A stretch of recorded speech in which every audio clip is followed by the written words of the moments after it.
Hello, my name is Sarah, and this is Inside the Audio, our podcast where we give you the inside scoop on all things music. We have a very special guest. He is a chief mastering engineer and owner of elite New York City recording studio, Engine Room Audio, and has mastered multiple Grammy Award-winning records. Everyone, please welcome Mark Christensen. Hi, Mark. How are you? I'm good. How are you? I'm doing well. Thanks for joining us. So, before we get into Atmos, can you talk to our listeners a little bit about what stereo is and why it's still the industry standard today? Sure. So stereo is a system where we've got two sound sources. Typically, we think of them as being left and right. Because of the fact that we have two ears, the fact that there are two sound sources gives us a lot of creativity and also ability to create kind of a sonic space, right? There's this phenomenon called parallax that, affects human beings and the way that we orient ourselves in space. We hear sound waves bouncing off of walls and that kind of thing. If you're reproducing sound in stereo, it gives you the ability to kind of create the illusion of a sonic space that's much bigger, much more sophisticated, much more interesting sonically than mono. Yes. Okay. And so now, in today's day, everyone is talking about Dolby Atmos. I just went and I bought a TV. And they were trying to sell me a sound bar. And they were like, Atmos sound bar, Atmos, Atmos. I didn't buy one. But that was the first time I had seen a consumer product that was mentioning Atmos outside of, this recording studio. So what is Atmos? Why has it all of a sudden come up? And how is it changing everything? Well, okay. So couple of fancy words. So Atmos is a codec. Codec just means a set of rules, right? So Atmos is a format that is involved with spatial audio. Spatial audio is an audio reproduction system that involves more than two speakers. So it was a big advance to go from a single mono source to a stereo source, but it's an even bigger advance to go to sort of an immersive audio format, which involves multiple speakers. For music reproduction, the minimum number of speakers to be able to reproduce the Atmos codec is actually 12 speakers or 12 sound sources in a room, right? It actually sounds amazing. I mean, I was sort of skeptical at first. To be honest, we built an Atmos room here at the studio, mostly because I thought the labels wanted it and maybe students wanted to learn about it. I didn't actually think it was going to be that big a deal. But once I started listening to it, I was like, holy cow, like this is actually amazing. I actually think this might be the future of music, music distribution. The reason that it matters now is that we finally sort of have the technology in place to be able to distribute this kind of a mix, an Atmos mix or a spatial audio mix, which are kind of the same thing. We can talk about that later if you want, but for purposes of this conversation right now, it's the same thing. But on Apple Music, you already have, if you subscribe to Apple Music, you already have spatial audio Atmos mixes being delivered into your phone right now, whether you know it or not. And that's a new thing. That was never the case before. Any other kind of spatial audio delivery format was always a huge pain in the butt. You needed special speakers, you needed special equipment, special receivers, had to buy a separate disc in order to be able to listen back to that kind of stuff.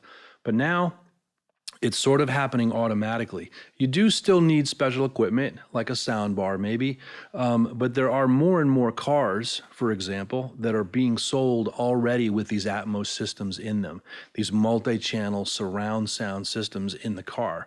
I've heard stories of people buying these cars, they don't even know what an Atmos system is, and they, for the first time, they hook up their iPhone with their Apple Music to their car to listen to something, and it's coming out of their car in this surround sound kind of environment, and they're sort of shocked, because it's very immersive, right? It's very big and cool sounding. Yeah, you better hope that your songs don't have any police sirens in the background. Exactly. Well, I do remember when I was like 14, 15, going to a friend's house, and they had a surround sound system in their kitchen to listen to music. How is that different from Atmos? Well, so Atmos is a type of surround sound format. When I was saying earlier that Atmos is a codec, basically what I was talking about is the fact that Atmos is a highly scalable set of rules that can apply to any different, many different kinds of listening environments. You can deliver or listen to an Atmos mix in a theater with hundreds of discrete sound points in space. You can listen to Atmos in an Atmos mix room, which might have 12 points in space. You can even listen to an Atmos mix on headphones, right? And part of the cool thing about the Atmos codec, the Atmos technology, is that it sort of automatically knows what device you're listening on, and it scales it for whatever piece of hardware that you're listening on. So Atmos is an immersive audio format, but it's kind of an all-encompassing, very scalable, highly kind of intelligent in a way, technology that allows for very sort of, in a sense, kind of simplistic delivery into our lives. You don't have to go buy special gear like your friend's dad or mom did, right? And, audio geeks have always thought that immersive audio, spatial audio was a really cool thing, but they've been struggling with ways to get the consumer to be able to hear it in a way that makes any sense. And I think that Atmos is finally going to be that answer. That's going to be the solution where you and I both are audio engineers, so we're not maybe the normal public or whatever, but, the normal public is going to be able to listen to this stuff without having to buy special gear. Also, Dolby had sort of like this epically huge historic partnering with Apple, where Apple incorporated the Dolby Atmos codec into their own specific spatial audio product, which that's what they call it, isn't it? Spatial audio, Mm-hmm. right? So that's actually a trademark name, spatial audio. So, spatial audio is Apple. Immersive audio is kind of the concept for all these different things. And Dolby is a particular codec which allows for the delivery. There's a couple other codecs too. Sony has one called Sony 360, which is also pretty good. But Atmos has definitely sort of taken the lead in terms of the, awareness, right? People mostly know about Atmos. So, spatial audio, to clarify, by Apple, is that's their technology's way of interpreting the Dolby codec? That's a great way to put it. Yeah. Yeah, that's exactly right. If you listen to Tidal, you're listening to like a more direct kind of Atmos situation. If you listen to Apple Music, you're listening to Apple Music's sort of interpretation of Atmos. But it's, in conjunction with Dolby. They're doing it on purpose. The reason that Apple has their own version of it is because they are going to be increasingly concerned with like virtual reality environments. And so they already have their own universe kind of this surround sound, landscape. And they wanted the Dolby Atmos stuff to fit into their universe in terms of their products and that kind of thing. That makes sense. Yeah, wow. But it also makes sense from a business standpoint because I think only 10 to 20% of streamers use Apple Music. The majority of people use Spotify. But Spotify doesn't have any sort of compatibility with Dolby Atmos or any sort of immersive audio, as far as I know, Yet. yet. I don't have any like inside information that I can, prove to you, but the word on the street is that Spotify is actually going to start doing immersive audio sometime in the next year. I think that a lot of the people in the music market, music technology market, they at first were going to wait around and see what happened with Atmos and with spatial audio and see if it, had any sort of legs in the market, so to speak. And you're right, I think Apple, there maybe, it depends, which sort of statistics you believe, but I think there's somewhere less than 30% of the market. There's definitely less than Spotify for sure, right? But what I'm hearing is that people are now starting to be convinced that probably immersive audio in some way or another is going to end up being, the delivery format eventually. I think over time, I don't know how long it's going to take, but I think over time, stereo is going to start to recede in the rearview mirrors a little bit. Wow. So we'll see. It's a big prediction. Yeah. How does mixing change now that we have Atmos? I mean, as a mixing engineer, one would have to buy new equipment, a different interface, maybe use a different DAW because some DAWs don't even accept Atmos yet. Well, the main production DAWs are obviously Logic and Pro Tools, right? And I mean, by far, most professional records are mixed in Pro Tools. I mean, that's just the Yeah. reality. People create in Logic, people create in FL Studio, Performer, whatever. And as creative tools, those things are great. But when time comes to mix, pretty much all professional records are mixed in Pro Tools. Well, you can definitely do Atmos mixing in Pro Tools, 100%. Avid Pro Tools has set themselves up in a way where the tools are there within Pro Tools. You do have to have something called a Dolby Renderer, which is an additional piece of software, and you end up mixing through the renderer when you're doing an Atmos mix. And it's a little bit complicated, but there are some good tutorials, online about how to get yourself set up in the Atmos environment and how to mix. As we talked about before, there's a couple of many different permutations of what, constitutes an Atmos setup. But for audio, for music distribution, kind of the minimum is a 12 speaker system, right? So you're going to have basically 7 speakers at ear level. You're going to have left, right. You're going to have the left, right surrounds. You're going to have the left, right, rear surrounds, which is 6. Then you're going to have the center channel, which is 7. Then you're going to have something called the LFE, which stands for low frequency events, which is kind of a subwoofer, but it's supposed to be a subwoofer for like car crashes and gunshots or whatever, right? So that's 7. And then or that's 8, I guess. Then you've got 4 more, which are the height channels. So that's the 12, right? So the main challenge is you need to have a listening environment where you can actually hear that stuff. There are some people who are trying to do Atmos mixes in headphones. You can get a certain way down the road doing that. If you're looking at the renderer and you can sort of figure out like, where kind of in that actual environment where that sound source would be coming from.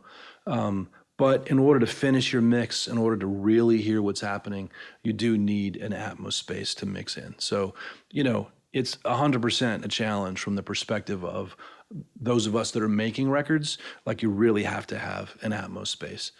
For the consumer, there's an improvement that you can already hear even in headphones. And I know that you weren't hip to buying the soundbar, but the reality is some of those soundbars are pretty cool. And the difference between a regular sort of playback in stereo on a soundbar versus an Atmos playback on a soundbar is kind of shocking, given that they're only this big or whatever. It's a massive difference. I was surprised at how different it can be. Yeah. And I've already kind of said, I mean, I've 100% drunk the Kool-Aid. At the beginning, I was not that into it, but the more I hear, the more excited I am about it. And in terms of Atmos mixing, the biggest difference from mixing for stereo versus mixing for Atmos would be panning, correct? Well, yeah. I mean, it's interesting because if you're working on a song, I have a song right now that I'm working on from this artist from LA that I work with occasionally, right? And I mastered their stereo album. And the mix sounds great in stereo. It's a really cool pop song. There's a lot going on. They have a lot of background vocals, a lot of percussion, this kind of thing. when you start working on that same song in an Atmos environment, you now have all this front to back information. So when you're talking about panning, if what you mean is the ability to pan it around the room and not just left and right, then yeah, that's basically what's going on in an Atmos mix. But you can do some really cool things. You can put certain elements of the harmonies kind of in the height channels behind you. You can put certain percussion elements in the height channels or in the side surrounds. So you end up with a much bigger soundscape, you know. Most of the time when you're mixing in Atmos, you're putting sort of the rhythm section instruments, maybe the foundational instruments, bass, drums, you know, maybe piano. You're putting those mostly in the stereo image in the front. The left-right speakers still are kind of the anchor of the mix in a way most of the time. But a lot of the extra things that are happening in a mix, like I already mentioned, background vocals, percussion, that kind of stuff, it's nice to be able to spread that out into the room. You get a much bigger sort of, you know, immersive Hmm. experience from it. And you are a mastering engineer.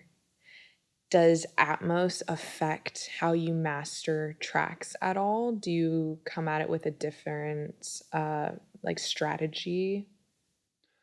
You know, as a music making culture, as a record making culture, we're still sort of figuring out how mastering fits into the sort of immersive, you know, spatial audio landscape.